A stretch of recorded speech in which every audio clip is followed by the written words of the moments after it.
"Mommy, are you sure it's okay to sleep in your office again?" whispered a small voice under the thin gray hospital blanket. Emily Hartley glanced down at her 6-year-old son, Noah, curled up on the makeshift bed she'd fashioned from 2 chairs and her worn winter coat. She smiled gently, brushing his sandy hair off his forehead. "It's just for tonight, baby. Tomorrow will be better. I promise." But Emily wasn't sure. Nothing had felt better in months.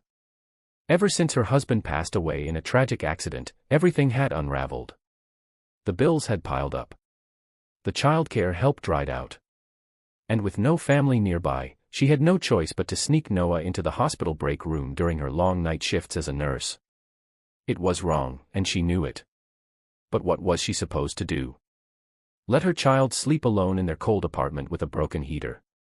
She tucked the blanket around Noah tighter and kissed his forehead. Her heart ached. She had wanted to be a nurse since she was 12. Helping people made her feel alive. But tonight, she felt nothing but fear. Emily walked back onto the floor, past the flickering light above the nurse's station. The hospital was understaffed, and the buzz of pain and fatigue seemed to fill every hallway. Just as she was helping a patient adjust their 4-line, a voice called behind her. "Emily Hartley. Can I speak to you in my office?" It was the head nurse. Cold-eyed. Unforgiving. Emily followed her silently. She didn't need to be told. She already knew what was coming.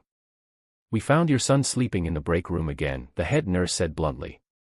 "You've been warned twice before. Hospital policy is strict.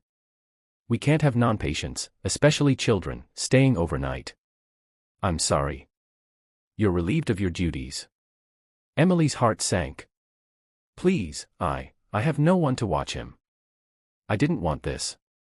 I just needed to work and keep him safe." "It's not personal," the head nurse said, gathering her clipboard. "It's protocol." Emily stood in stunned silence. Just like that, her job, their only income, was gone. And she had no idea what to do next.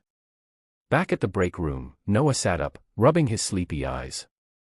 "Mommy, what's wrong?" She pulled him close, holding back tears. "We have to go now, sweetheart."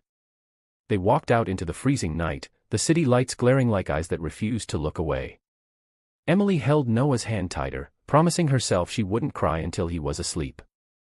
For the next week, Emily applied everywhere. She stood in food pantry lines, stretched every last dollar, and even tried cleaning homes, but none of it paid enough. And no one wanted a nurse with a termination for policy violation on her record. She felt like the world was closing in. Still, every night, she told Noah bedtime stories with a smile. Then, one morning, everything changed. Emily saw an ad posted on a local community board. Private medical center seeking compassionate nurses. Competitive pay. Immediate openings. Inquire within. With nothing to lose, she brought Noah along and walked into a glassy building that looked too fancy to be real. Inside, it was quiet, almost peaceful. A receptionist greeted her kindly. "I'd like to apply," Emily said softly. The woman handed her a clipboard. Emily glanced around nervously, she hadn't been in a building this nice in years. As she filled out the form, Noah sat beside her, doodling on a scrap piece of paper.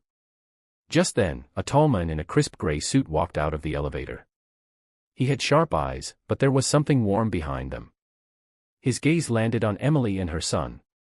"You're here for the nursing position?" he asked. Emily stood quickly. "Yes, sir." "I'm sorry, I know I shouldn't bring him but..." The man held up his hand. "It's all right. What's your name?" "Emily Hartley." "This is my son, Noah." He knelt slightly to meet Noah's eyes. "Hey there, Noah.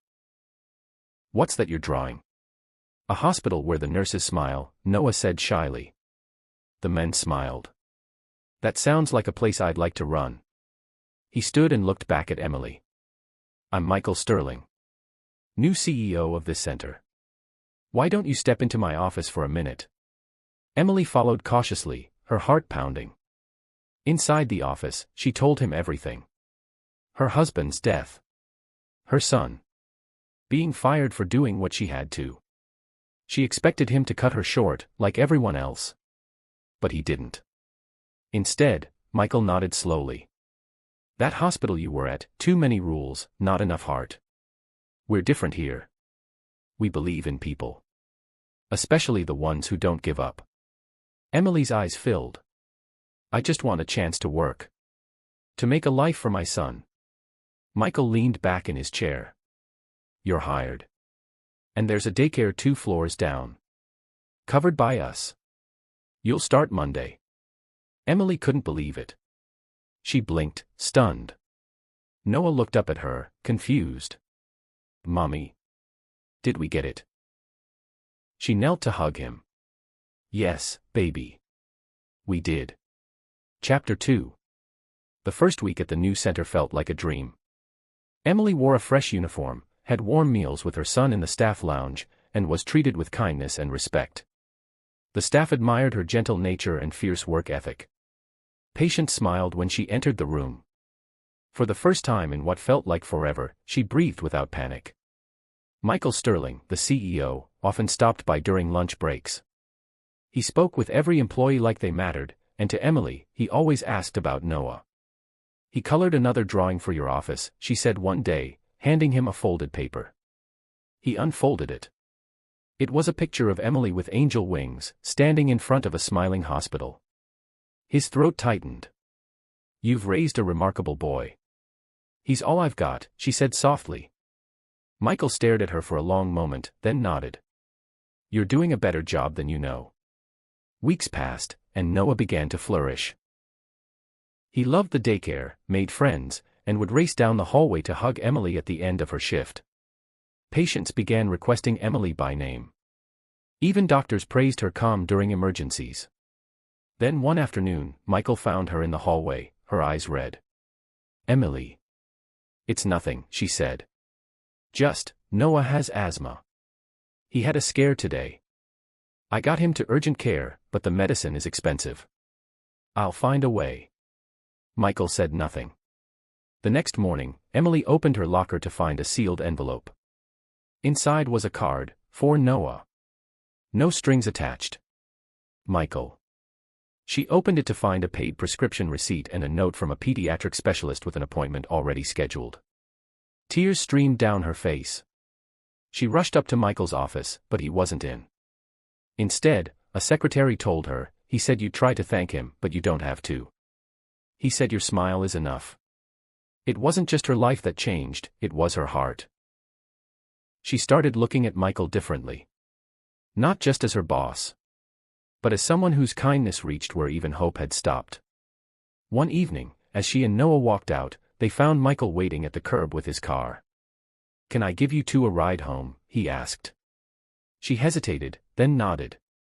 In the car, Noah told Michael about his favorite comic books, how he wanted to be a doctor, and how Mommy made the best grilled cheese ever. Sounds like you two have built something pretty amazing, Michael said with a soft laugh. We're trying, Emily said. The next day, Michael invited them both to a small company picnic. Noah ran around in the grass, laughing with other kids. Emily sat beside Michael on the steps of the patio. I never thought life could feel like this again, she whispered. Michael turned to her. Sometimes, it takes losing everything to see what matters most. She nodded, her hand accidentally brushing his. He didn't pull away. Weeks turned into months. Emily became the head nurse. Her old hospital even reached out asking if she wanted her job back. She politely declined. One night, Michael joined her and Noah for dinner. After Noah went to bed, they talked late into the night. When she stood to walk him to the door, he stopped. Emily, you brought life back into this place. And into me. I'd like to see where this goes. If you're willing. She smiled, heart full. I am. The screen fades slowly. Voiceover. And so, the struggling nurse who once slept beside her son in a cold hospital break room now walks hand in hand with a man who saw her strength when the world turned away. Sometimes, all it takes is one heart willing to care. If this story moved you, please like the video and subscribe to our channel for more heart-touching stories just like this. Your support helps us share hope, one story at a time.